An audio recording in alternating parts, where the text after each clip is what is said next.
আসসালামু আলাইকুম। হাঁস পালনে সব থেকে বেশি খরচের জায়গাটা হচ্ছে হাঁসের খাবার। হাঁস এত পরিমাণে খাবার খায় যে হাঁস পালন করে বা হাঁসের খামার করে লাভবান হওয়াটা খুব কঠিন একটা ব্যাপার। তবে যদি আপনি একটু মাথা খাটিয়ে হাঁসের খামারটা বা হাঁস পালন করতে পারেন তাহলে লাভবান হতে পারেন ইনশাআল্লাহ। এমনই একটা পদ্ধতি আজকে আপনাদেরকে দেখানোর চেষ্টা করব হাঁসের খাবার সম্পর্কে। আমাদের যে বেইজিং হাঁসগুলো আছে এইগুলাকে যদি প্রতিদিন আমরা ফিড খাওয়ানো শুরু করি তাহলে 10 থেকে 12 কেজি পরিমাণে ফিড ওদের আমাদের প্রতিদিন দিতে হবে। এটা তো হলো কেনা খাবার ফিডের হিসাব। এর পাশাপাশি ওদেরকে আমাদের ধান কিনে খাওয়াইতে হবে, তার পরিমাণও প্রায় 10 কেজির উপরে। তো আমরা সেটা না করে ওদেরকে ভিন্ন পদ্ধতিতে আমরা একটা খাবারের ব্যবস্থা করে দিছি যাতে করে আমাদের খাবার খরচটা অনেক অংশ কমে যায়, এবং সেই পদ্ধতিটা আমি আপনাদের সাথে শেয়ার করার চেষ্টা করছি ইনশাআল্লাহ। প্রথমে যে শাকগুলি আমরা কেটে নিছি এইটা হচ্ছে কলমি শাক। এটা আপনারা অনেকেই চিনে থাকবেন। এটা হচ্ছে বিলে পাথারে হয়ে থাকে এবং সেখান থেকে আমরা তুলে এনে তারপর এগুলাকে পরিমাণ মতো কেটে নিয়েছি। ছোট ছোট করে কলমি শাক কেটে নিয়ে তার উপরে আমরা দিয়ে দিয়েছি হচ্ছে ধানের কুড়া, এরপরে পরিমাণ মতো দিয়েছি গমের ভুসি, এরপরে এর সাথে আমরা দিব হচ্ছে 2 কেজি পরিমাণে ফিড। 100 হাঁসের জন্য আমরা প্রায় 25 মিলির মতো জিঙ্ক দিয়ে দিয়েছি। কম বেশি হতে পারে, আপনারা সেটা হিসাব করে নেবেন। এখানে একটা বিষয় স্পষ্ট করে বলি, সেটা হচ্ছে আমরা কোনোটার পরিমাণ মতো দেই নেই। দুইটা জিনিস আমরা পরিমাণ মতো দিয়েছি, সেটা হচ্ছে জিঙ্ক আর একটা হচ্ছে ফিড। আমরা 2 কেজি পরিমাণে ফিড দিছি, এর বেশি আমরা দিই না। এখন এই 100 হাঁসের জন্য আপনি সব থেকে বেশি দিবেন সেটা হচ্ছে কলমি শাক, এরপরে যেটা দিবেন সেটা হচ্ছে ধানের কুড়া, তারপরে হচ্ছে গমের ভুসি, এরপরে পরিমাণ মতো আপনি 2 কেজি পরিমাণে আপনি ফিড দিতে পারেন।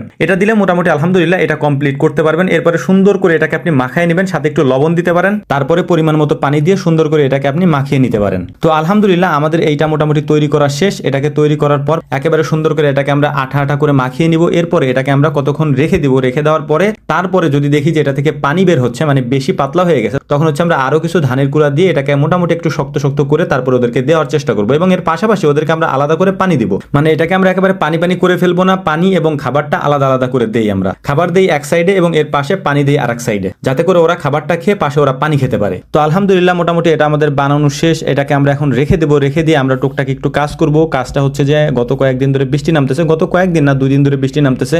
এই বৃষ্টির কারণে যে ঠান্ডা হাওয়াটা আসতেছে, এটার কারণে আমাদের যে কোয়েল পাখির খাঁচা আছে সেই সাথে হচ্ছে আমাদের হাঁসের খামারটা আছে, এখান দিয়ে হচ্ছে বাতাস যাচ্ছে ভিতরে। যদিও আমরা ভিতরে হচ্ছে লাইট দিয়ে দিছি, 100 পাওয়ারের লাইট দেওয়া, তারপর হচ্ছে ভিতরে মোটামুটি আলহামদুলিল্লাহ গরম আছে। তারপরও আমরা রিস্ক নিচ্ছি না, কারণ হচ্ছে এখন এই মুহূর্তে যদি ওদের ঠান্ডা বাতাসটা লাগে তাহলে ঠান্ডা লেগে যেতে পারে এবং এই ঠান্ডা থেকে নানান ধরনের রোগ ব্যাধি তৈরি হতে পারে। তো আলহামদুলিল্লাহ আমরা এখন যে কাজটা করবো সেটা হচ্ছে আমাদের খামারের চারপাশ দিয়ে যে কাপড়গুলো আমরা টানায় রাখছিলাম ওই কাপড়গুলোকে কয়েকদিনের জন্য আমরা একেবারে লাগিয়ে দেবো, কারণ হচ্ছে বৃষ্টি হচ্ছে, এই বৃষ্টির ঠান্ডা বাতাসটা যেন ভিতরে না যায়। বৃষ্টির কারণে আজকে আমরা হাঁসগুলোকে ছাড়ি নাই। হাঁসগুলোকে যদি ছেড়ে দেই তাহলে সারাদিন যেহেতু বৃষ্টি হচ্ছে ওদেরকে উঠাইতে সমস্যা হবে। তো আলহামদুলিল্লাহ ওদের ঘরটাও সুন্দর করে পরিষ্কার করে দিচ্ছিলাম। পরিষ্কার করার পর হালকা একটু বের হয়ে আসছি যে ওদের খাবারটা একটু ঠিকঠাক করে নিয়ে ওদের সামনে দেই। এর মধ্যে সবগুলো হাঁস হচ্ছে বের হয়ে গেছে। এই হাঁসগুলো এত পরিমাণে ফাজিল, এইটা যারা না পালছে তারা বুঝবে না যে এগুলা কি পরিমাণ ফাজিল। মানে 1 মিনিট ওরা সুস্থ থাকে না, আর কোনো মানুষ দেখলে এত পরিমাণ যে ডাকাডাকি শুরু করে, কোনো মানুষকে ওরা সুস্থ থাকতে দেয় না। তো যাক, তারপর আলহামদুলিল্লাহ যাদের ধৈর্য আছে তারা এগুলো করতে পারবে ইনশাআল্লাহ। হাঁসগুলা যেহেতু বের হয়ে গেছিল, ওদেরকে সুন্দর করে এতক্ষণ গোসল করানোর পরে ওদের যে একটা কালার আসছিল চকচকা কালার, ওইটাতে আবারও কাদা লেগে গেছে আর কি। তারপর আবার ভিতরে ঢুকে আবার গোসল করাইছি। এরপর আমাদের যে মেইন কাজ সেটা হচ্ছে যে খাবারগুলোকে আমরা রেখে দিয়ে গেছিলাম, একটু পানি বের হয়েছে খাবারগুলো থেকে। এরপর আমরা পুনরায় ওটার মধ্যে হচ্ছে ধানের কুড়া দিয়ে একটু শক্ত শক্ত করে তারপর এটাকে আমরা এখন নিয়ে ওদের সামনে দিয়ে দিচ্ছি, এবং এটাকে ওরা খাবে এবং এর পাশে আমরা পানি দিয়ে দিচ্ছি, ওই পানিটা ওরা খাবে ইনশাআল্লাহ। হাঁস যেহেতু একটু নোংরা প্রাণী, নোংরা ওরা করবেই, যেটা আপনারা দেখতে পাচ্ছেন ভিডিওতে, এটা স্বাভাবিক একটা ব্যাপার। এটা যদি আপনি মেনে নিতে না পারেন তাহলে আপনি হয়তো হাঁস পালতে পারবেন না। তো আমাদের জন্য দোয়া করবেন। আসসালামু আলাইকুম রহমতুল্লাহ।